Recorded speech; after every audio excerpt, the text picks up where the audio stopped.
Forspoken consultant Black Girl Gamers has threatened to sue That Park Place and myself. Before we get into this, I'd like to ask you, please hit that subscribe button, hit that bell for notifications so you don't miss any of our future videos here at the Trent Report. Wrote this up over at thatparkplace.com. And video game consultancy organization Black Girl Gamers threatened to take legal action against That Park Place following a report that it appears the company discriminates in their hiring practices. In an article titled "Forspoken Consultant Black Girl Gamers Appears to Discriminate in Their Hiring Practices While Claiming They Are Being Harassed," it was posited that it appeared that the organization was discriminating in their hiring practices based off a post the organization made on X that read, "Looking for Black women content creators that make Dungeons and Dragons content for some potential brand work. Hit us up."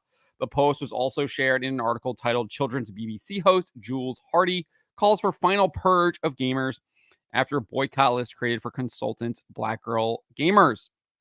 You can see the post right here on X. It does indeed appear that they are discriminating because they are specifically only looking for Black women. Following the publication of these two articles, Black Girl Gamers took to X to threaten legal action against That Park Place. The organization wrote this: We're addressing the recent allegations published on thatparkplace.com about discriminatory hiring practices within Black Girl Gamers. The claims are false and were made without prior fact-checking or verification from us or our representatives.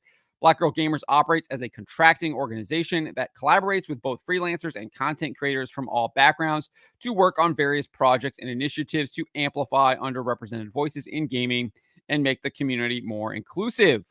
Contrary to the allegations in the article, Black Girl Gamers has contracted freelancers of all races, genders, sexual orientations, religions, and ethnic backgrounds.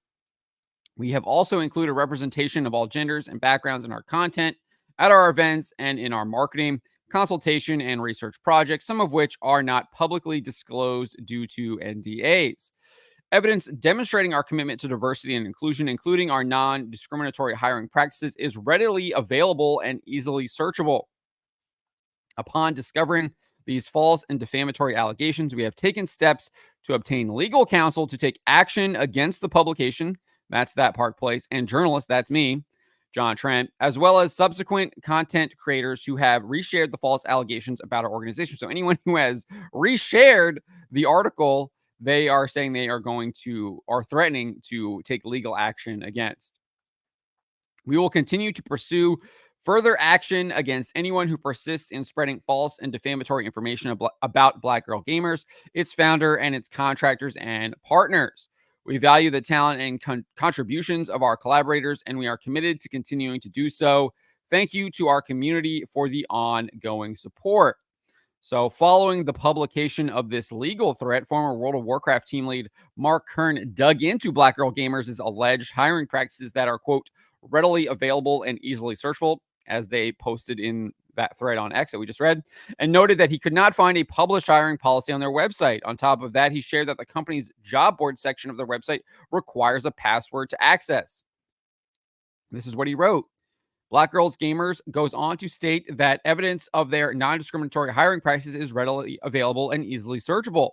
So I did some searches for BGG and hiring policy or consultant and was not able to find anything.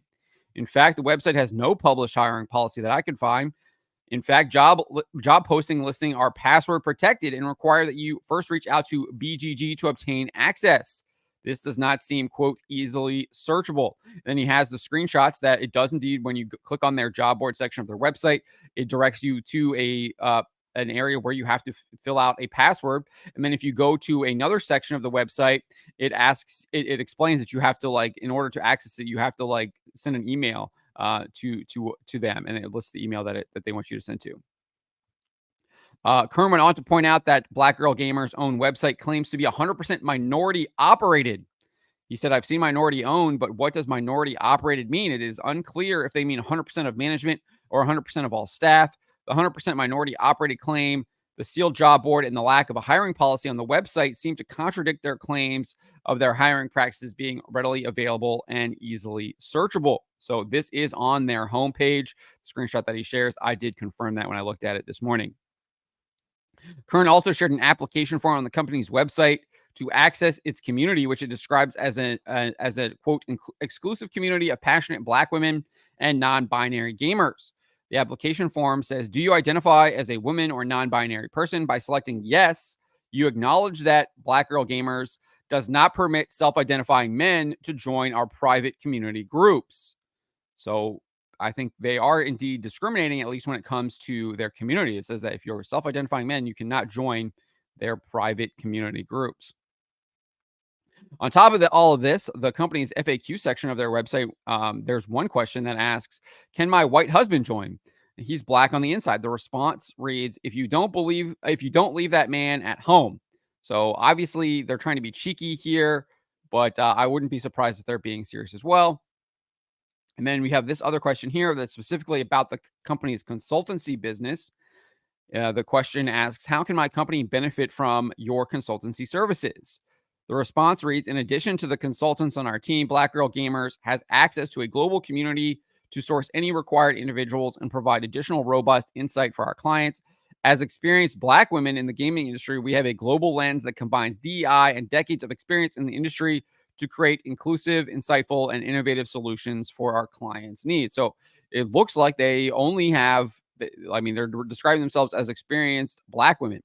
That does indeed appear that they are just specifically Black women, that they don't have anyone else. Although it does say they have consultants on their teams. Who knows what that means? But they are referring to themselves as experienced Black women.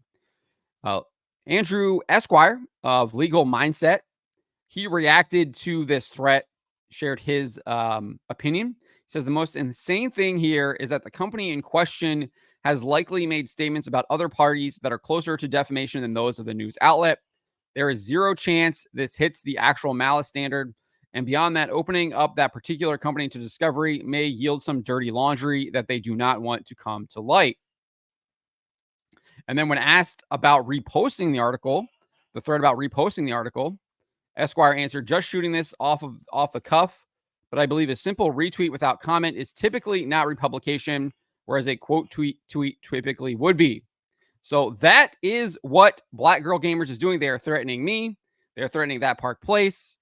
And based on what Andrew Esquire is saying here, it does not look like they really have anything to go on. And it is just a legal threat, most likely trying to silence us via fear tactics. We know that these consultancy groups do indeed use these fear tactics. We saw this from Sweet Baby Inc.'s Kim Belair. She literally advocated for developers to terrify their fellow employees and their bosses using fear tactics. So it's not out of their wheelhouse to try and do this. Unfortunately, we're not going to be feared. Those tactics are not going to work on me and my compatriots at thatparkplace.com.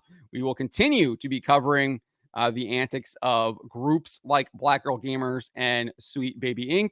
and what they are doing to the video game industry. But let me know what you guys make of Black Girl Gamers threatening legal action against myself and thatparkplace.com. Let me know in the comments below. Remember to always be charitable, but to always speak the truth.